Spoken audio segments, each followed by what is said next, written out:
Episode की शुरुआत में हमें बैन को दिखाया जाता है जो अपनी फैमिली के साथ मस्त शॉपिंग कर रहा होता है। तभी उसके सामने से कुछ चोर गुजरते हैं तो बैन पुलिस वालों की मदद करने के लिए वार्ड बनकर उन्हें रोकने के लिए पहुंच जाता है, पर वो कुछ बुजुर्ग निकलते हैं जो निंजा स्टाइल में बैन को बहुत पीटते हैं। दोस्तों, इससे पहले कि मैं एपिसोड के आगे बढ़ाऊं, पहले सीजन 1 और 2 को जरूर देख ले, जो आपको लिंक डिस्क्रिप्शन में मिल जाएगा, और चैनल को सब्सक्राइब करना मत भूलना। Back to the episode. Ban को अभी तक वो लगातार पीटते जा रहे होते हैं। बैन का ध्यान भटकाकर वो लोग वहाँ से निकल जाते हैं। तभी वहाँ पे पुलिस आती है। पुलिस वाले बैन को चोर का साथी समझकर पीछा करने लगते हैं, पर ग्रैंडपा यहाँ पर बैन को बचा लेते हैं। इसके बाद ग्रैंडपा ग्वेन और बैन को पास के मॉल में लेकर जाता है जहाँ पर जादू का शो चल रहा होता है। ग्वेन यहाँ पे बैन को वॉलंटियर करने के लिए हाथ उठाती है। जब बैन वहाँ पे जाता है तो वो जादूगर हिप्नोसिस का इस्तेमाल करके बैन को अलग अलग हरकतें करने पे मजबूर करता है। लेकिन जब वो एलियन बनने की बात करता है तो बैन ओमेटिक्स का इस्तेमाल करता, उससे पहले ही ग्वेन वहाँ पर आ जाती है और उसे पर्दे के पीछे ले जाती है। लेकिन वो ग्रैमेटर बन चुका होता है, वो अभी भी हिप्नोसिस में होता है, इसलिए बैन उसका फायदा उठाती है और अपने काम करवाने लगती है, जिसकी वीडियो वो बैन को दिखाती है। बैन जब सम्मोहन से बाहर आता है तो उसे कुछ भी याद नहीं होता जो उसने किया। बैन अपनी वीडियो डिलीट करने के लिए ग्वेन से लड़ने लगता है, पर यहाँ पर ग्रैंडपा आ जाते हैं और दोनों को सोने को बोल देते हैं। पर अगले दिन बैन फिर भी थका थका और नींद से महसूस कर रहा होता है। जब वो मॉल में जाता है तो वहाँ पर डायमंड हेड ने चोरी की होती है, क्योंकि इसके क्रिस्टल अभी भी वहाँ पे होते हैं। बैन साफ मना कर देता है कि उसने इस बार कुछ नहीं किया है। फिर हमें रात का समय दिखाया जाता है। जब रात के 12 बजते हैं तो बैन हिप्नोसिस में आ जाता है और अपग्रेड बनकर वहां से निकल जाता है। वो क्लॉक टावर पे जाता है जहां पर पुलिस वाले उस पर हमला करते हैं। बैन यहाँ पर हेलीकॉप्टर को अपने काबू में कर लेता है। ये सब चीजें ग्रैंडपा और ग्वेन दूर खड़े देख रहे होते हैं।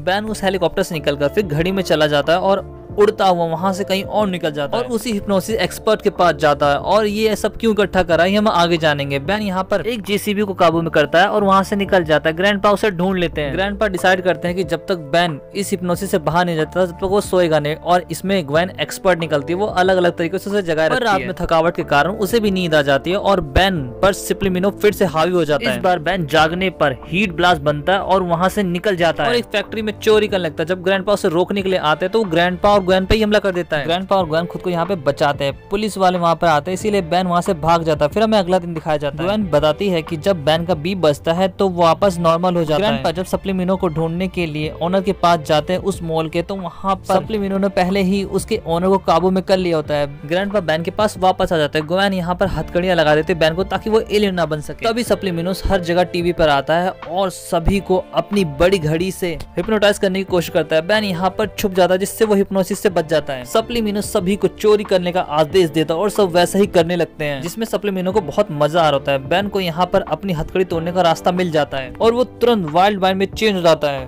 और तेजी से सप्लीमिनो की तरफ बढ़ने लगता है। इसीलिए सप्लीमिनो सभी को उसे मारने का आदेश देता है, जिसमें ग्रैंडपा और ग्वेन भी होते हैं। वो गिनने वाले होते हैं, पर यहाँ पर बैन अपने बैलों से उन्हें एंड टाइम पे पकड़ लेता है और उसके बाद सप्लीमिनो तक पहुंच जाता है। पर बैन की फूटी किस्मत, उसके हिप्नोसिस के सदस्य वहाँ पर आ जाते हैं और बैन पे हमला करने लगते हैं, जिससे सप्लीमिनो को भागने का मौका मिल जाता है। लेकिन बैन बड़े ही आराम से उसे पकड़ लेता है। पर एंड टाइम पे बैन का टाइम आउट हो जाता है और वो दोनों घड़ी पर जाकर गिर जाते हैं। सप्लीमिनो उस पर हिप्नोसिस ट्राई कर पाता है, उससे पहले ही बैन उसकी घड़ी लेकर सबको फ्री कर देता है, जिसके बाद बैन सप्लीमिनो को ढकेल देता है जिससे वो नीचे गिर जाता है, लेकिन उसे चोट नहीं लगती और ग्रैंडपा और ग्वेन उसे पकड़ लेते हैं। बैन घड़ी पे ही सो जाता है। बैन उस घड़ी का हिप्नोसिस ग्वेन पे इस्तेमाल करने की कोशिश करता है, लेकिन ग्वेन उसे पागल बनाती है और बैन के सर पर आइसक्रीम दे मारती है। और इसके साथ ही ये एपिसोड यहाँ पे खत्म हो जाता है। ये एपिसोड आपको कैसा लगा जरूर बताएं, लाइक और सब्सक्राइब करना ना भूले। Thanks for watching, sayonara.